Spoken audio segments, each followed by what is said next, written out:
The second step to protein synthesis is translation.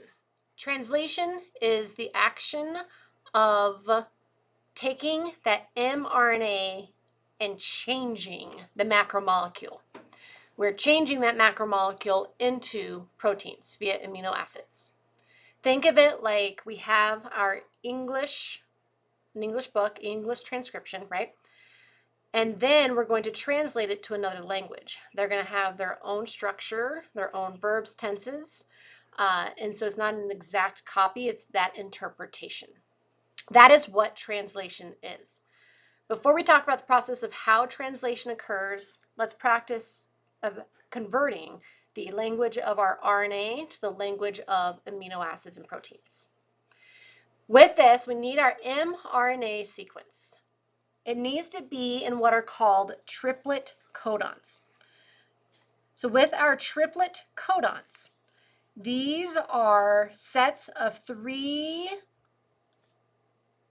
ribonucleic acid bases, and they're not always going to be separated into thirds for you, so you need to make sure that you start at the beginning and underline those 3. The triplet codons are the identifiers to an amino acid. You will use a codon chart. You will be given one. You do not have to have this memorized. How we do this is we want to look at that set of triplet nucleotides, AUG.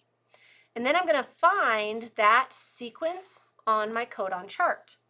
We always, in these squares, we read up and over. Sometimes there'll be circles. We read out to in.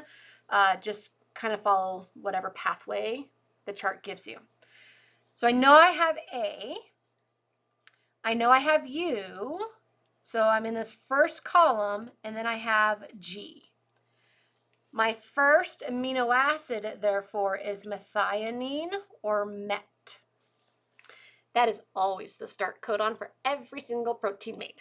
So if you don't have an AUG, that is technically not a protein, and you're just practicing for some odd reason. Remember when we string our 3-letter amino acids, we string them together using dashes to represent that peptide bond that is forming between them. So our next one we have is GCA. So I have G, so the bottom row, C, second column, A, and that's going to be alanine.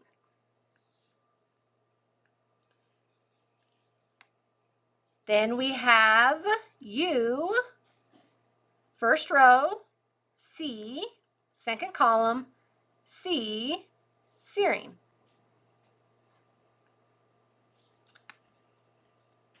Then we have UGA, so U, first row, G, last column, A, stop. So that is a stop codon. That means we're done reading that mRNA and we've built our polypeptide. Or in this instance, we built our tripeptide, but you get the idea. So when you get to that stop triplet codon, and we have 3 of them, that is when everything disassembles. You don't actually write stop, you just have the amino acids that are there. So now let's take a look at how this occurs.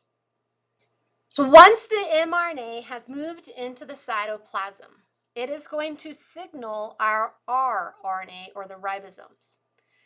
This process is called the initiation step. The small subunit of the ribosome is going to attach to that start codon, the AUG. Our ribosomes are made of 2 units, a large subunit and a small subunit. The large subunit is always 50S, 50 like subunits within there. It's just a code we use, whether we're talking about eukaryotic or prokaryotic cells. The large subunit is always the same. It's actually the small subunit that differs.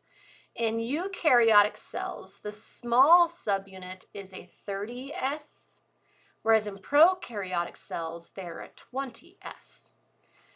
So what supports the theory that mitochondria may have once been its own organism I mean, it's already got DNA and it's got ribosomes. It can make its own energy. Lots of things going on there. But its small subunit for making proteins within the mitochondria is a 20S, which means, based off our theories, that would have been a prokaryote or a single-celled organism at one point. Fun fact. All right, so that small subunit is going to combine or interact with that first triplet codon. That's going to call in that first tRNA. So this is the transfer RNA. That transfer RNA is going to pick up that amino acid that the triplet codon codes for, and it's going to bring it to the ribosome. The triplet codon has an anticodon that is going to temporarily match up and have temporary hydrogen bonds, allowing the tRNA to stick with that triplet codon as the ribosome moves.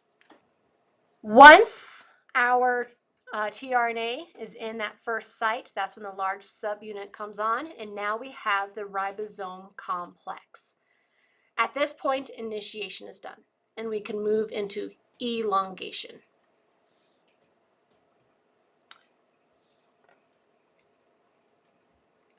So much fun. Elongation is the process of the ribosome moving down to the next triplet codon. It sends its signal out for its appropriate amino acid. That tRNA brings that amino acid in, and then the methionine, or the amino acid on that first tRNA, gets transferred over to that second tRNA. The amidation reaction is catalyzed, forming that peptide bond between those two amino acids. Once that transfer has occurred and we have made right here like that dipeptide, the ribosome is going to move down another triplet codon. As we move to that next triplet codon down, that empty tRNA that started this whole process leaves, and it's going to go pick up another amino acid. We have a new tRNA in that first site again, and we transfer that dipeptide onto the new amino acid that has just been introduced, now forming our tripeptide. Again, this is occurring reading the mRNA in that 5' to 3' direction. As it goes down to each new amino acid, the sequence just keeps on repeating, and we have that growing peptide chain that is coming out. This was difficult enough animation to do, so I'm stopping at a tripeptide. Termination occurs when we hit that stop codon.